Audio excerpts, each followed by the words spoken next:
Women Arise podcast. I'm joined today by Charryse N. Wright, and I'm going to begin by telling you about her.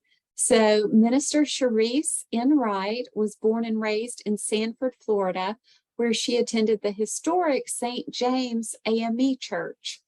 Despite turning away from the church and God due to traumatic childhood experiences, God continued to call and use her to minister to God's people. During the wilderness season that she went through, Minister Wright joined the U.S. Army, serving in South Korea and Texas. Charryse is an advocate for trauma recovery, and she is passionate about the intersections between trauma and Christianity. She's determined to help others understand the mind-body-spirit connection and how trauma severs that connection, which requires interdependent, authentic attempts at healing. Welcome, Charryse. Good morning. Hi, Neelley. How are you? I'm doing well. I'm so excited to be with you this morning. Me as well. Thank you for the invitation. So for those who are just listening, they can't see your t-shirt. So I want you to tell us what your t-shirt says. My t-shirt says, if you ain't in therapy, we can't be friends. One nat, one and one. So it will be like similar to a Bible verse. So one of my girlfriends, she always says this. And so this was a group effort for her birthday. Because she tells us that she cannot be friends with anyone that is not in therapy. And so it's such a great saying, right? Because we tend to look at our girlfriends as the catch-all, right? They deal with all of the things and all of the experiences that are going on in our lives. But there are so many layers and so many other things, childhood things that have impacted us that our girlfriends can't deal with. So while they can be a huge support for us, we still need a therapist. Amen to that. Dig back, because if we don't dig back, we can hurt. You know, we can end up hurting our girlfriends and hurting other relationships, you know, because there's that saying, hurt people hurt people. Yeah. So, you know, we have to get healthy so that we can the best version of ourselves in our relationship. So we met for dinner one day and the three of us had the shirt on and we didn't even know it. I want one of those shirts. I need to get their buying information. Yes. So we've just rolled out the first bundle for Triumph Over Trauma. Yes, and so that's been a journey in the making now for quite a while. So what thoughts do you have about it at this point? I am so excited. It is revising this curriculum has really been like giving birth. It was so stressful. It was time consuming. It was like wanting to do everything that you possibly could to make it perfect. Yes. And so I remember like having conversations with you like, okay, Neelley, I'm going to give this to you. Do not let me take it back, because I'm going to go back and I'm going to read through changes. So it felt like I was pregnant and we finally gave birth. So this is so exciting. So for our listeners, we're talking about Triumph Over Trauma, which is a website now, triumphovertrauma.info, where you can download resources that help you help your community. And it has the bundle includes Tamar, which is now, this is a 7-week edition of Tamar. Tamar is the name of the woman who suffered in the Bible In the book of Genesis, we hear this story. Did I get that book right, Charryse? Second Samuel. So there is a Tamar in Genesis, but this Tamar is second Samuel. Thank you for correcting me, editing me on that. Okay, so that is Tamar in the Bible, but Tamar in this case also represents, it's an acronym for trauma, addiction, mental health, and recovery. Okay, and so this is a 7-week core program. And then in addition to the core program, there are context supplements. So you can interweave in an Islamic setting, a Jewish setting, a Christian setting, a Native American setting. You can interweave some of the story and some of the songs and some of the quotes and encouragement so that it interweaves with that core Tamar program. So yeah, writers have a lot of trouble a lot of times about cutting something loose. And so I'd like to kind of go back to what your hope was when we first started doing this work, which takes Tamar and psychoeducation out of the traditional kind of therapist social work model and more into mainstream through faith communities. So my thought for this was I didn't expect it to blow up as big as it has, but I am so excited about the work that we have done. This is such an important project because when we look at trauma, there is this disconnect between we are a mind, body, spirit people, and trauma causes disconnects. So you'll hear people talking about doing body work. And there is an amazing book called The Body Keeps the Score. Because what we know about trauma is that even though we may not be actively experiencing the trauma, our body still remembers the trauma. So it was important to be able to give people words and thoughts of how to begin healing outside of the traditional mental health setting. Because Triumph Over Trauma is not a mental health group, but a psychoeducational group, it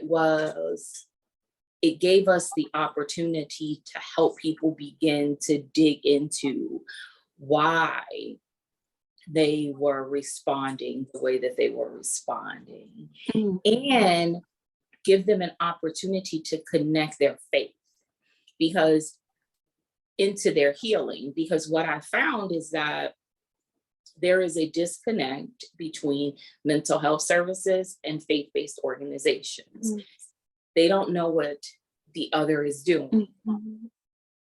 And that leaves the individual seeking services not being able to begin authentically healing because we're only addressing certain parts of them.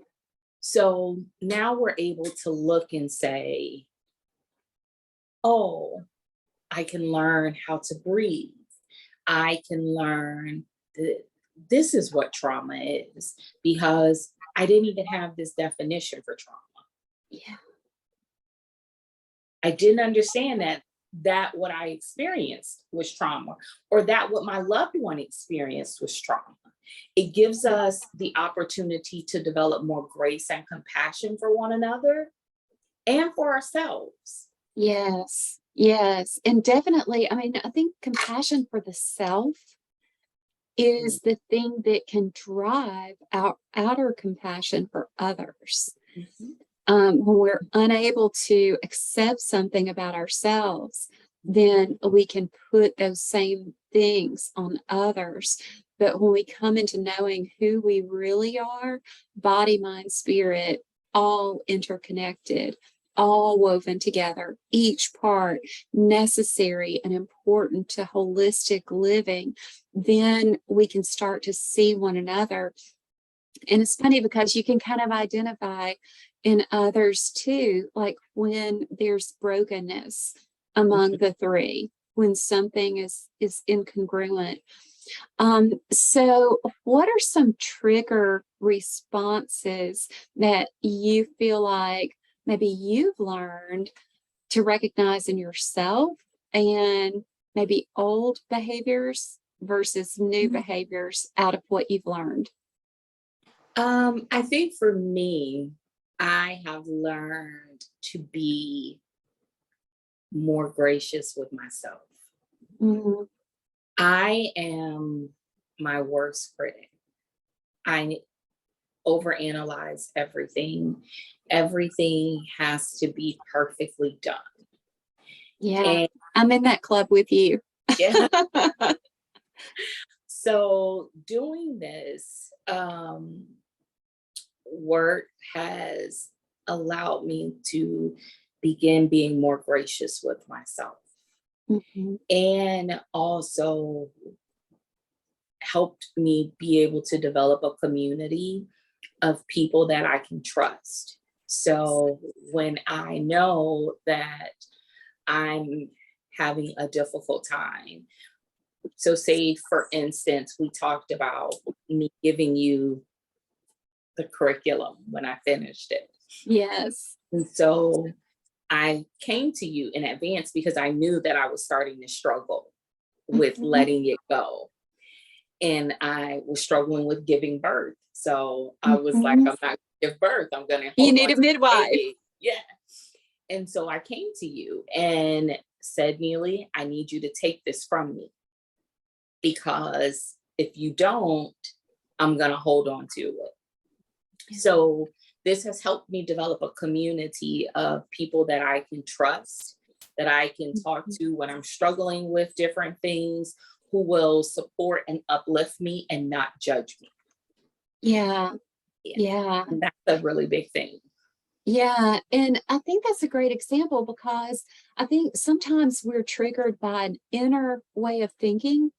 You know, it may not even be something that's external that happens to us that triggers us back to a time when we were hurt, Mhm. but some kind of inner dialogue that makes us hiccup. Like that's what I feel like. I get the hiccups sometimes, the internal hiccups of like, okay, yeah, there's this thought that's just halted me. And do I really need to be halted, or do I need to get rid of the hiccups? So, and I think that's a great understanding though, what you just shared, because it's recognizing, okay, I've got this hiccup, like I don't want to turn loose, but here's somebody else that knows, you know, the bigger picture and what we're striving towards, who I can be transparent and real with. And I'm going to bring this person into the struggle. Mhm. And that's so key to um, unleashing shame out into the universe where it dissipates. Because the internal shame, when you get the hiccups of the spirit, you know, the body, the mind, it's like, okay, I can halt. And if I halt because of this thought, then I'm going to feel really bad inside, because I'm not going to produce what they expect me to produce or what I expect myself to produce. And, but when you share that with somebody else, then like shame, it no longer has that hold on you, Mhm. right? Absolutely. Because it's being able to share and articulate that what you're feeling, you realize a lot of times that the thoughts that we are having in our head are not even realistic. Mm, But in our head, they make perfect sense. But once you start talking them out and hearing them, it's like that doesn't even make sense. Yeah. Your logic out loud doesn't make sense. And I think from a Christian standpoint, that is how the enemy keeps us in bondage and keeps us from being able to heal. Yes. So in my head, it'll say, okay, if I'm not performing to the way that Neelley or my team is expecting me to perform, then they're going to think bad of me. Mm-hmm. Then I'm not going to present as if I have it all together. Mm-hmm. And then I'm not going to be presumed to be perfect. And then everything is going to completely and totally fall apart. And there goes the spiral. And then you spiral. But then when you're just sucked into this vortex. And then when I say it out loud to you, you're like, okay, Charryse, I'll let you know and I'll take it away from you. And then I'm like, wait. And all that suffering is like unnecessary. Yeah. And all of a sudden it no longer has control. It has So Charryse is the writer of the Christian Context Supplement for the Triumph Over Trauma bundle. So Charryse, what was it like for you personally to interweave? You know, you have such a vast background in social work and, beyond the church. And you've been focused on really dealing with psychology and therapy from a so-called secular point of view. What was it like for you to interweave your faith? This was the absolute best. Because it was like all of the pieces of the puzzle came together for me. Because this has been, and I'm not going to get emotional, but this has been a prayer for years to be able to connect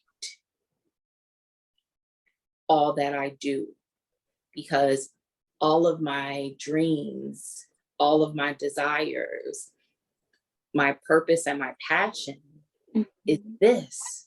Yeah.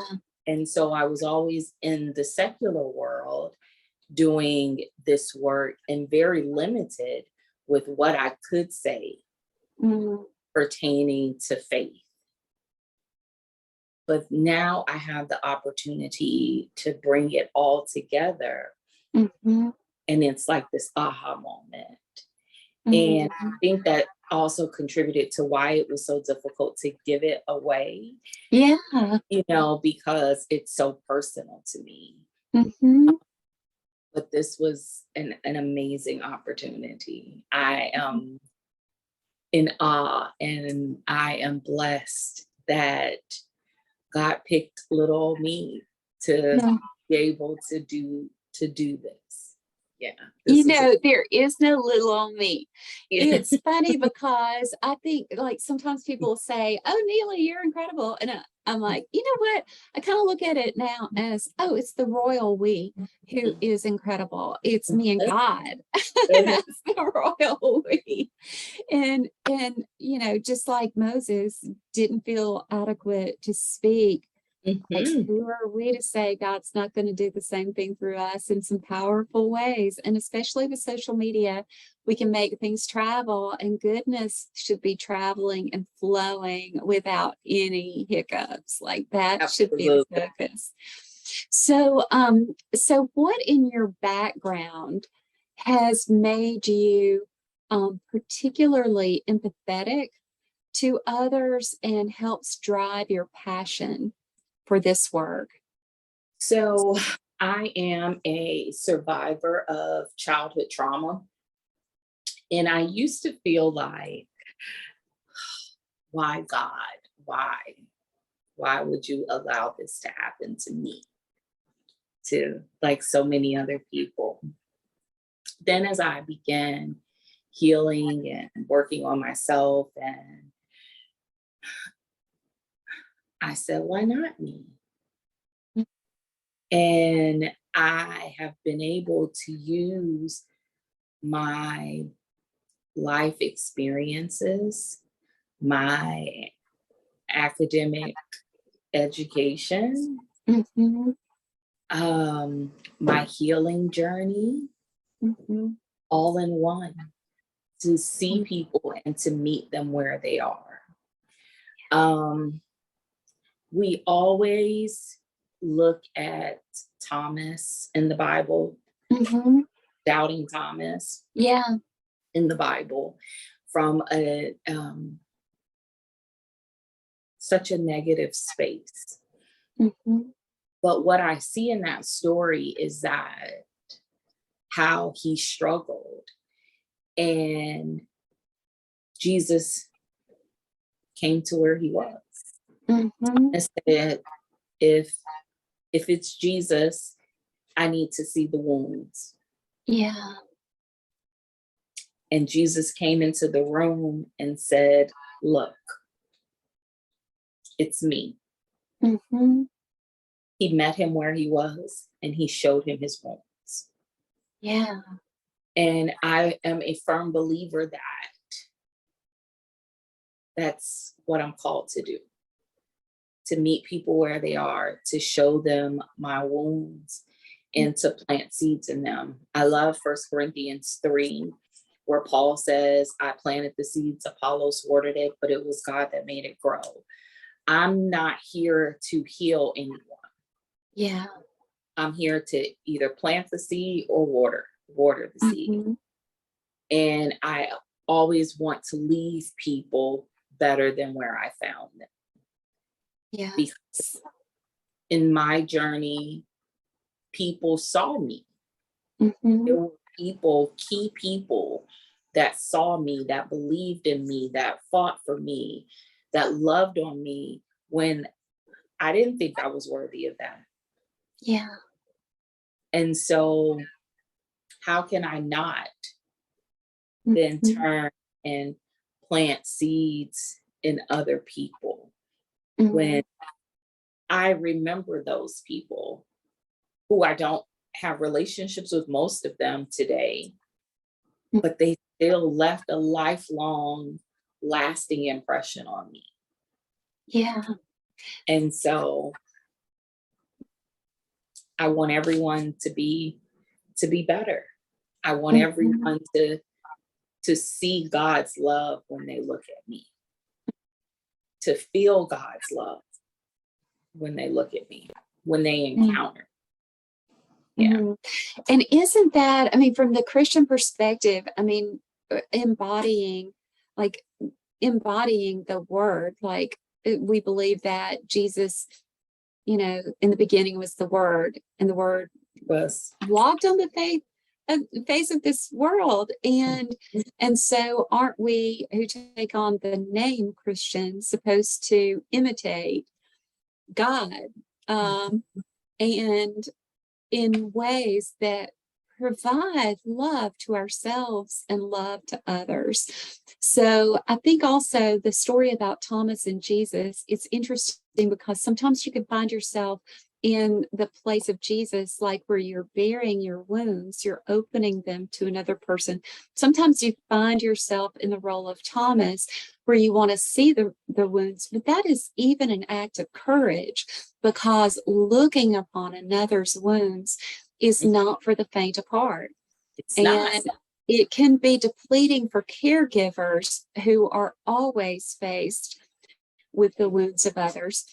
So, what would you say to those who are caregivers about self care and nurture? Self-care, my favorite phrase. Self-care is the Christian thing to do for those of Mm. us listening who are Christians. Christ took time out for himself Mm. and rested and was restored and renewed. And so it is so important for us to take time out for ourselves. Mm. Um, I've been hearing a lot of people use the analogy about the airplane, that you have to put your mask on first before you can put someone else's mask on. And it's very true. I remember when the first time I heard it on the plane with my son when he was little, and I was like, I'm not going to put my mask on first, and my baby is sitting here with me. That's crazy. But it makes complete sense. If I am not healthy, if I am not taking care of myself, how can I then take care of him? How can I then pour into other people? Because I can't pour if my glass is empty.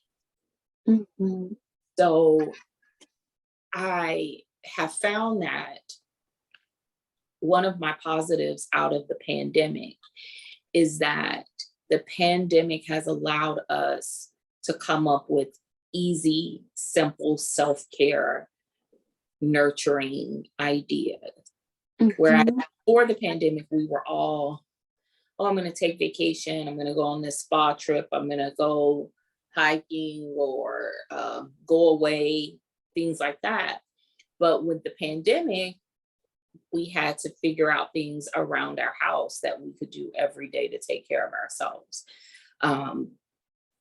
And so I think it's very important that we do that. Take a walk, listen to music, essential oils, tea, adult coloring books, puzzles. Oh, those are great. Yeah. Right. It's so many things you can do. And I would say, don't wait till your yearly vacation. Implement self-care into your day-to-day life. Set a timer on your alarm to wake up early, a little earlier, to journal, to meditate, to do yoga before you start your day, to pray, to spend alone time so that you can be restored and renewed, so that you can go out and continue pouring into other people. Because for caregivers, the work you're doing is important and you matter. And we often don't feel that way, but we do. We matter. We do matter. We're changing lives. Yeah. We are. Yeah. And we've got to start within our own, because it's so easy. Like when you're caregiving and you get overwhelmed, you snap, you flip your lid. You do these things and then you think, where did that come from? I don't know what just happened to me. And then, you've not only harmed yourself, but then you've also harmed others.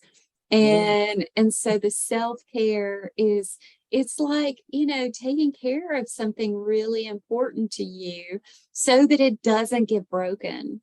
Absolutely. And so with time over to that, that God just dropped in my spirit. We're told to love our neighbors as ourselves. And to have no other gods before God. So the thing I think we don't think about is that the implication in that is that we are already loving ourselves in a healthy way. Because if God is telling us to love our neighbors as we love ourselves, then God isn't saying slack with your neighbors, treat your neighbors poorly. He's saying take care of your neighbor as you take care of yourself. So you're already taking care of yourself in a healthy way. You're already loving yourself. You're already pouring into yourself. And then you give that to your neighbor after you've done it.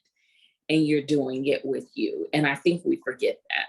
Yes, I think you're exactly right. self-soothing is a big part of Tamar.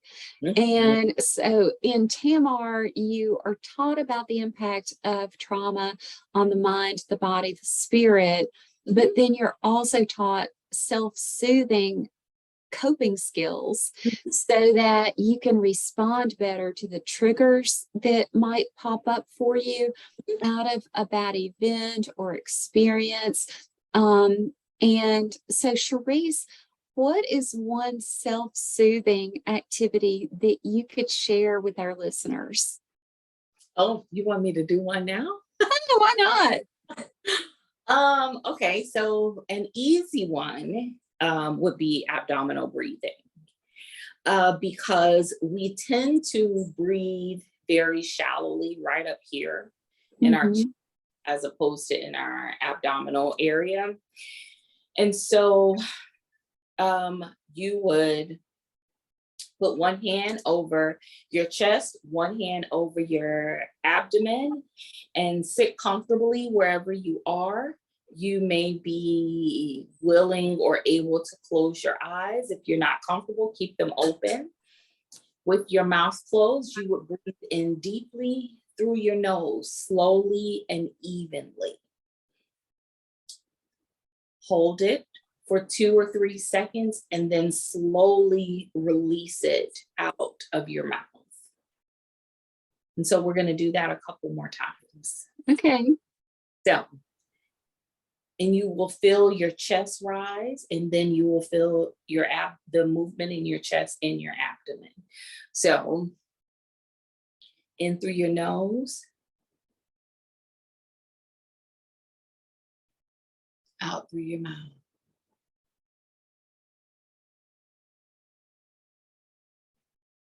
In through your nose, out through your mouth. One more time. In through your nose, out through your mouth.